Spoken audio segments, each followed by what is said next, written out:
எல்லாருக்கும் வணக்கம், good evening, thank you for coming. எனக்கு இது வந்து ஃபர்ஸ்ட் தமிழ் படம், ஸோ கொஞ்சம் நர்வஸாக இருக்குது. But Lokesh sir and Kishan சாருக்கு ஃபர்ஸ்ட் ஆஃப் ஆல் ரொம்ப நான் தேங்க்யூ சொல்ல விரும்புகிறேன். பிகாஸ் ஒரு அமேசிங் ஆப்பர்ச்சுனிட்டி இது மாதிரி கிடைச்சது வந்து really good luck for me. And on top of that to work with somebody like miss Jovita, Adarsh and Amudhavanan, Vijay, fantastic artist, fantastic crew. ஹாலிவுட்டில் நிறையா படம் பண்ணியிருக்கேன். Grey's anatomy, 911, hard to get away with murder, ஸ்வாட், அது மாதிரி டிவி ஷோஸ் பண்ணி இங்கே வந்து இந்த ஒரு இண்டிபெண்டன்ட் தமிழ் மூவி பண்ணது வந்து ஒரு வித்தியாசமான experience, interesting, and I really hope it becomes a major success. அதுக்கு we need your wishes. So thank you. Sir first your self சொல்லுங்க. நீங்க யாருன்னு சொல்லுங்க. பேர் கூட எனக்கு தெரியாது. பேர் தெரியாதுல்ல? சாரி. என் பேர் ரஃபீக் பாச்சா. தேங்க்யூ. நண்பர்கள் அனைவருக்கும் என்னுடைய வணக்கம். Thank you so much for coming. ரொம்ப சந்தோஷமாகவும் ரொம்ப எக்ஸைட்டிங்காகவும் இருக்குது. ஏன்னா வந்து டு பி வெரி ஃப்ராங்க், இன்றைக்கி ஒரு டைட்டில் ஈவெண்ட் லான்ச் நடக்குது அப்படின்ற விஷயமே எனக்கு தெரியாது. டைட்டில் என்னன்னு படம் ஆரம்பித்ததுலேருந்து முடிகிற வரைக்கும் ப்ரொடியூசரை நான் கேட்காதனாலும் இல்லை, டைரக்டரை கேட்காதனாலும் இல்லை. So I'm really happy. Title நல்லா இருக்குதுன்னு நினைக்கிறேன். அண்ட் படமும் நாங்கள் நினச்ச மாதிரி ரொம்ப நல்லா வந்திருக்கு. உங்களோட சப்போர்ட் எங்களுக்கு கண்டிப்பாக வேணும், கொடுப்பீங்க நான் நம்புகிறேன்.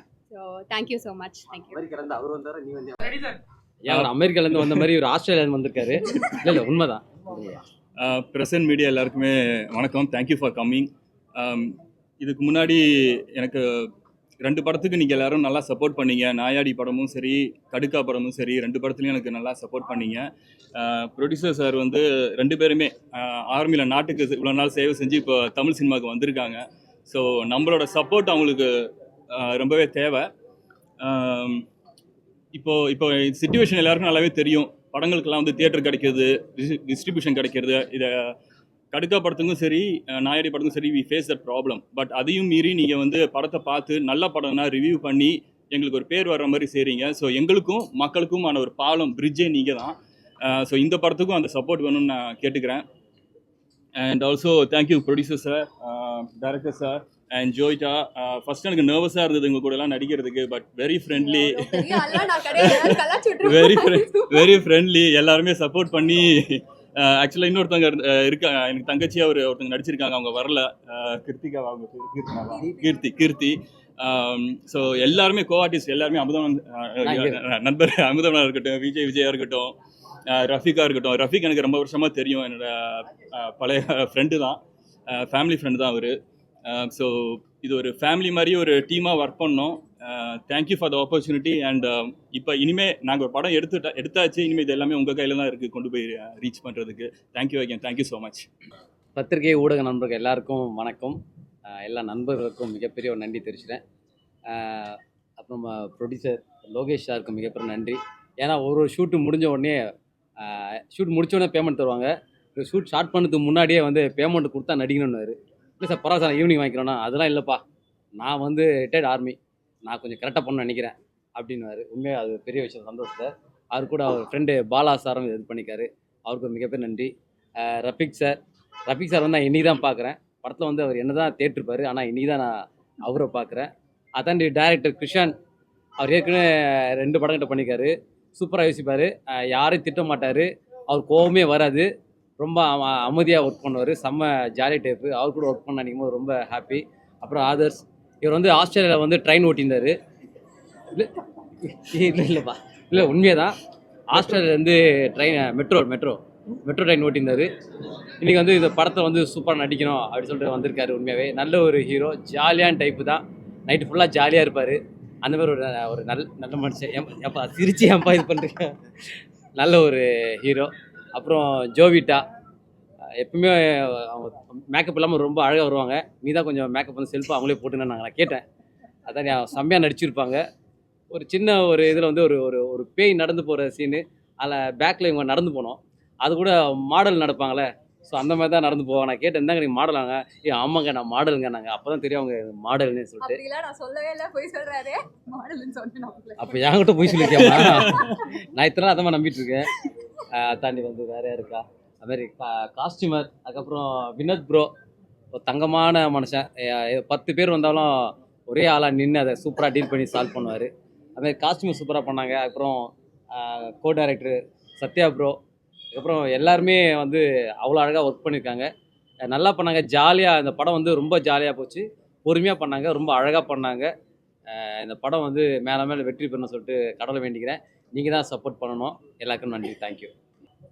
சத்தமாக பொதுவாக எனக்கு அவ்வளோவா சவுண்டாக பேச வராது. ஸோ நான் ட்ரை பண்ணுறேன். இங்கே ஆமாம், என் பேர் Kishan, KS Kishan. Last month வந்து நாங்கள் இங்கே இதே இடத்துல தான் இந்த படத்தோட பூஜையை வந்து போட்டோம். ஸோ இந்த படம் வந்து சக்ஸஸ்ஃபுல்லாக ஒரு 25 டேஸ்க்குள்ளே டே அண்ட் நைட் ஒர்க் பண்ணி முடிச்சிட்டோம். ஸோ இதோட போஸ்ட் ப்ரொடக்ஷன் ஒர்க்கும் ஆல்மோஸ்ட் முடிஞ்சிடுச்சு. ஸோ படம் வந்து நாங்கள் சீக்கிரமாக ரிலீஸ் பண்ணுறதுக்கு பிளான் பண்ணிகிட்ருக்கோம். இந்த படத்தில் வந்து நான் இவ்வளோ சீக்கிரமாக முடிக்கிறதுக்கு காரணம் வந்து என்னோடய ப்ரொடியூசர்ஸ், அப்புறம் ஆக்டர்ஸ், அப்புறம் என்னோடய அசிஸ்டன்ட் டைரக்டர்ஸ், அப்புறம் அந்த நாங்கள் ஷூட் பண்ண ஊரில் ஒர்க் பண்ண எல்லாருமே அவங்களாம் கூட இருந்ததால் தான் இந்த 25 டேஸில் படம் முடிக்க முடிஞ்சது. மெயினாக ப்ரொடியூசரை சொல்லணும். அவர் வந்து ஆல்ரெடி சொல்லியிருப்பார் உங்களுக்கு. அவர் ஆர்மிலேருந்து வந்து இங்கே ஒரு பேஷனேட்டாக ஒரு படம் எடுக்கணும்னு சொல்லிட்டு வந்திருக்காரு. ஸோ இது அவர் ஃபஸ்ட் படமாக இருந்தாலுமே வந்து எக்ஸ்பீரியன்ஸ் அவருக்கு இல்லைனாலுமே அவருக்கு அந்த ஒரு ஸ்டோரி நாலேஜ் இருக்குது. ஒரு டயலாக் எப்படி இன்னொரு சீன் எப்படி கனெக்ட் பண்ணும், அந்த மாதிரி விஷயங்கள்லாம் நிறையா தெரிஞ்சு வச்சுருக்காரு. ரெண்டாவது பெரிய பெரிய ப்ரொடக்ஷனில் கூட ஏதாவது நம்ம கேட்டால் கொடுக்க மாட்டாங்க. இந்த சீனுக்கு தேவைப்பட்டால் கொடுக்க மாட்டாங்க. பட் இவர் எது கேட்டாலுமே கொடுப்பாரு. ஒரு கொஸ்டின் கேட்பார், இது வேணுமாம்பாரு. ஆமாம் வேணும்னா அதை எப்படியாவது அரேஞ்ச் பண்ணி கொடுத்துருவார். ஸோ அவரோட சப்போர்ட் இருந்ததால் தான் இந்த படம் சீக்கிரமாக முடிக்க முடிஞ்சது. ரெண்டாவது இந்த படத்தில் நடித்தவங்க கோவிட்டா மேம், அப்புறம் ஆதர்ஸ், அப்புறம் ரஃபிக் பிரதர், அப்புறம் அமுதவாணன் சார், இவங்க எல்லாருமே வந்து ரொம்ப எனக்கு நான் என்ன சொன்னாலும் முகம் சுளிக்காமல் டைமிங் அதிகமாக எக்ஸ்டெண்ட் ஆகும் அதெல்லாம் எதுவும் கேர் பண்ணிக்காமல் வந்து எனக்கு ஒர்க் பண்ணி கொடுத்தாங்க. ஸோ அதேமாதிரி என்னோடய டீமும் வந்து ரொம்ப கஷ்டப்பட்டாங்க. இந்த படத்தில் ஒர்க் பண்ணுற ஒரு ஒரு ஒரு நல்ல அவுட்புட் வந்து நாங்கள் கொடுத்துருக்கோம். ஸோ என்னோடய படத்தில் டிஓபி இன்னைக்கு வரல. அவரும் வந்து ஒரு நல்ல ஒரு விஷுவல் வந்து நாங்கள் இந்த படத்தில் வந்திருக்கோம். இது வந்து ஒரு ஹாரர் ஃபிலிம் தான். இது முன்னாடி நான் சொல்லியிருந்தது ஹாரர் ஃபிலிம்னு, இப்போ திரும்பவும் சொல்கிறேன், இது ஒரு ஹாரர் ஃபிலிம். இது வந்து ஒரு complete horror film. 2-3 genre mix பண்ணி அந்த மாதிரிலாம் இல்லை, ஒரு கம்ப்ளீட் ஹாரர் தான் இது. ஸோ சீக்கிரமாக இந்த படம் தேட்டருக்கு வரும். உங்களோட சப்போர்ட் எங்களுக்கு வேணும். திரும்பவும் நான் உங்களை மீட் பண்ணுவேன், அடிக்கடி மீட் பண்ணிகிட்டே இருப்பேன்னு நான் நினைக்கிறேன். எல்லாருக்கும் வந்ததுக்கு ரொம்ப நன்றி. தேங்க்ஸ். இங்கே வந்து எங்களுக்கு வந்து ஒரு பெரிய சப்போர்ட் பண்ணுறீங்க.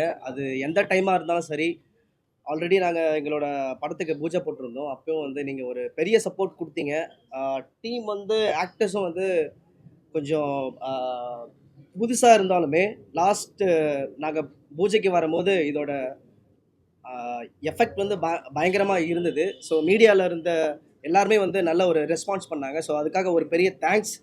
அண்ட் தென் இன்னைக்கு வந்து எங்களோட படத்தோட title release dark giant. So எங்களுக்கே இன்னைக்கு தான் தெரியும். ஸோ ஒரு பெரிய சர்ப்ரைஸ்.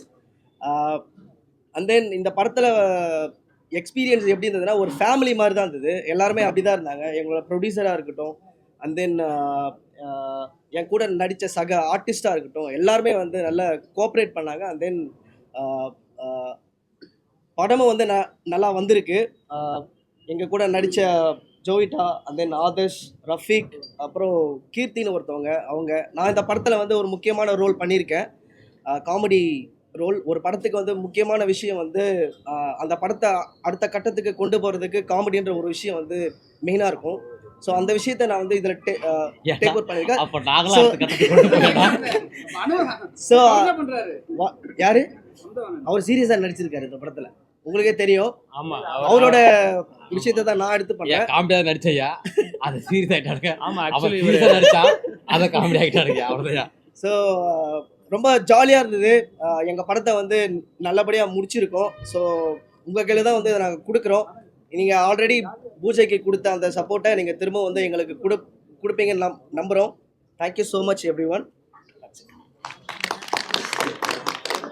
டைட்டிலுக்கு காரணம் என்ன? ஏன்னா யாருக்குமே தெரியாதுன்றாங்க. டைட்டில் யார் வச்சு? டேரக்டரா இருக்கீங்களா? டைரக்டர் அவருக்கு நான் கேட்ட ரெக்வஸ்ட் பண்ணேன், டைட்டில் நானே வைக்கலாம் அப்படின்ட்டு. அதனால் அவர்கிட்ட நான் சொல்லலை, நேற்று நைட்டு வரையும் சொல்லலை. அது வந்து எனக்கு இந்த படத்தினுடைய கதை சொன்னார் அன்னைக்கே. இது அன்னைக்கே நான் முடிவு பண்ணிட்டேன் இந்த டைட்டில் தான் அப்படின்ட்டு. அவருக்கு இது சொல்லவே கிடையாது. நான் கோ ப்ரொடியூசர்ட்டையும் சொல்ல கிடையாது. அது இந்த டைட்டில் கடைசி இது வரைக்கும் நானே வச்சுட்டு இருந்தேன். அது எப்படி சொல்கிறதுன்னா, இந்த படத்தை கதை கேட்டோம்னா இதனுடைய கரு என்னன்னு தெரிஞ்சிருச்சு. அந்த கருவிலேயே வச்சு நான் அந்த டைட்டில் அன்றைக்கே ரிலீஸ் பண்ண மனசில் வச்சுட்டேன். நான் எழுதி வச்சாச்சு. அதனால் அவர் யார்ட்டையும் சொல்லலை. இன்னைக்கு காலையில் ரொம்ப கஷ்டப்பட்டு கேட்டார், நான் டிசைன் பண்ணோம், நான் போஸ்ட் அடிக்கணும், எனக்கு கொடுங்க அப்படின்னு. அதனால் அந்த டார்க் ஜெயின்னு சொல்லிட்டு அவர்கிட்ட சொல்லிட்டேன் நான். அவர் எவ்வளோ கேரக்டர் பண்ணாங்க, எல்லாம் ஆக்டருங்க எல்லாமே பண்ணாங்க. அது யார்ட்டுமே சொல்லலை. ரிக்வஸ்ட் 12 மணிக்கோட ஜோவிதா ஃபோன் பண்ணாங்க எனக்கு, சார் எனக்கு டைட்டில் மட்டும் சொல்லுங்கள் அப்படின்னு. இல்லைம்மா நான் காலையில் எல்லாம் சொல்கிறேன், ரிலீஸ் பண்ணிடலாம், நான் வந்து பார்த்துக்கோங்க அப்படின்ட்டு. ஆனால் கதை அவ்வளோ நல்லா அருமையாக அமைஞ்சிக்குது சார். டைரக்டரும் அவ்வளோ, அவர் டைலாக் எழுதிக்கிறாரு, அதில் நான் எவ்வளவோ மாற்றங்கள் பண்ணேன், அதெல்லாம் ஏற்றுக்கிட்டார் அவர். ஆனால் எனக்கு இந்த அனுபவம் என்னவும் எதுவுமே கிடையாது. ஆனால் அந்த டைலாக் அந்த இடத்துல ஷூட்டிங் ஸ்பாட்டில் எடுக்கும்போது, சார் இந்த டைலாக் இப்படி கொஞ்சம் மாற்றி சொல்லுங்கள் அப்படின்னு சொல்கிறேன். அது சொன்னால் அது கிளிக் ஆயிடுச்சு அவருக்கு. அதனால் அதெல்லாம் ஏற்றுக்கிட்டு வந்துட்டார். ஆனால் மற்ற டேரக்டர் இந்த மாதிரி ஏற்றுப்பாங்களா ஏற்றுக்கிறது தெரியல. ஆனால் இவர் எனக்கு எவ்வளோ சப்போர்ட் பண்ணி கொடுத்தாரு டேரக்டர்லாம். இப்போ ஃபர்ஸ்ட் படமே வந்து RR மூவி செலக்ட் பண்ண காரணம் என்ன? அந்த படத்துக்கு வந்து இப்போ டெண்டரிங் வந்து அந்த திகில் படத்தில் தான் போயிட்டுருக்கு.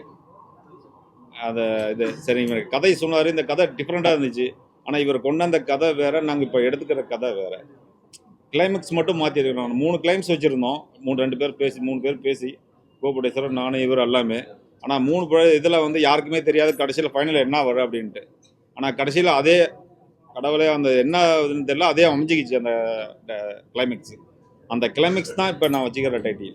விடாப்பிடியா அந்த டைட்டில் இருக்கிற காரணம் என்ன? ஏன்னா ரெட் ஜெயின் மூவின்னு ஒன்று இருக்கு, சிவப்பு புதம். இது வந்து டார்க் ஜெயின், கருப்பு புதம். ஒருவேளை திமுக மேல உங்க ஏதாவது காரணம் இருந்துச்சா, இல்ல திமுக சைடுல இருக்கீங்களா, இல்ல வந்து ஹெல்ப்பா? இல்லை, இதுக்கும் அரசியலுக்கும் கிடையாது. நான் வந்து சினிமா ஃபீல்டில் இருக்கிறேன். இந்த படனுடைய கருவை நீங்கள் பார்த்தீங்களா தெரிஞ்சுப்பீங்க, டார்க் ஜெயின் எதுக்கு வச்சுக்கிறாங்க அப்படின்னு. இப்போ இதுக்கு அதுக்கு சம்மந்தமே கிடையாது. ஆனால் நீங்கள் ஒரு டைம் படத்தை பார்ப்பீங்களா? சம்பந்தம் கிடையாதுன்னா யார்கிட்டயும் இன்ஃபார்ம் பண்ணவும் இல்லை, யாருக்கும் சொல்லவும் இல்லை. சஸ்பென்ஸா வச்சிருக்க காரணம் வந்து ஏதாவது ஒரு புள்ளி இருக்கும். புள்ளி இருக்கு. இந்த டைட்டில் வந்து நான் சஸ்பென்ஸாக ரிலீஸ் பண்ணணும்னு எல்லாத்தையும் சொல்லிட்டேன். நான் ஸ்டார்டிங்லேயே சொல்லிட்டேன். இவங்க எத்தனை ஃபர்ஸ்ட் ஸ்டார்டிங்லேயே கேட்டாங்க டைட்டில். இல்லைங்க, அப்படிலாம் இல்லைங்க. இந்த டார்க் இந்த கருவே அதுதான். இப்போ அந்த பூதங்கிறத வந்து அந்த பூதத்தை தான் இங்கே படமே. அதனால தான் வச்சிருக்கிறேன் அந்த பேர். இது வேற எந்த ஒரு இதுவும் கிடையாது நமக்கு. ஐயா அவங்க இதுதான் ஃபர்ஸ்ட் மூவி. சரி, என்னன்னா தமிழ்நாட்டுல அவ்வளவு ஹீரோஸ் இருக்காங்க, ஏன் அத்தனை ஹீரோ விட்டு நம்ம ஃபாரின்ல போய் செலக்ட் பண்ணீங்க? தமிழ்நாட்டுல இருக்க ஹீரோ வந்து கன்வெர்ட்டா இல்லையா உங்களுக்கு? ரொம்ப வந்து ஏதாவது பணம் அதிகம் கேக்குறாங்களா? அப்படிலாம் இல்லை ஐயா. அவரு கும்பகோணம் ஐயா. இல்ல, அவர் வந்து பாலிவுட்ல நடிச்சிருக்காருல்ல, ஹாலிவுட்ல நடிச்சிருக்காருல்ல, அவரு இல்லையா? அங்க இருந்து ஏன் இங்க கொண்டு வரீங்க? இங்க நிறைய ஹீரோ இருக்காங்களே, அதுக்காக இல்ல ஹீரோ அவரு வந்து ரஃபிக், அவர் வந்து படத்துல படத்தில் நடிச்சிருக்கிறாரு. அவரு இல்லை, ஆக்சுவலி அவர் வந்து எங்கள் பக்கத்து ஸ்ட்ரீட். அவர் ஆக்சுவலி அவர் அங்கேருந்து நான் கூப்பிட்டு வரல. அவர் நானும் ஒரே ஊர் தான். சின்ன வயசுல வெளிநாட்டு போய் அங்கேயே செட்டில் ஆகிட்டார், அவ்வளோதான். வேற ஒன்றும் இல்லை. அந்த கதைக்கு அவர் கரெக்டாக இருந்தார், ஸோ அதனால சூஸ் பண்ணதான். இல்லை, அவருக்கு இருக்கிற டிசிப்ளின், ஒரு டைமிங் கீப்பிங் யாருக்குமே எனக்கு வந்து புதுசாக இருக்குது. அவருக்கு 8 மணினா 8 மணி கரெக்டாக வந்து உட்காந்துடுவார். ஷூட்டிங் முடிகிற வரைக்கும் அந்த அவர் ஷாட் இருக்கிற வரைக்கும் வெளியே போக மாட்டார். அந்த ஷாட் முடிஞ்ச பின்னால் ஒரு டைலாக் சொல்லிட்டோமா, கண்ணாடி மூலம் நின்றுட்டு அவர் சொல்லிகிட்டே இருப்பார். ரவி சார் படம் எடுக்கிறது ஈஸி, ரிலீஸ் பண்ணுறது கஷ்டம். இப்போ எந்த டேட்ல வர போறீங்க, எத்தனை தேட்டர் கிடைக்க போகுது உங்களுக்கு, அது மட்டும் மென்ஷன் பண்ணுங்க. இதெல்லாம் நமக்கு இல்லை, அதெல்லாம் மேலக்கிறவன் தான் சார் சொல்லணும். இப்படி சொன்னா எப்படி? இதெல்லாம் கடவுள் தான் எதாவது சொல்லணும், என்ன பண்ணுறது ஏது பண்ணுறது அப்படின்ட்டு. அது இயற்கையாக வந்து அமையறது தான். அது நம்ம எத்தனை உங்க ப்ரொடக்ஷன்லேயே ரிலீஸ் பண்ணுற மாதிரி படமா? எப்போ release? Release April sir, April release sir.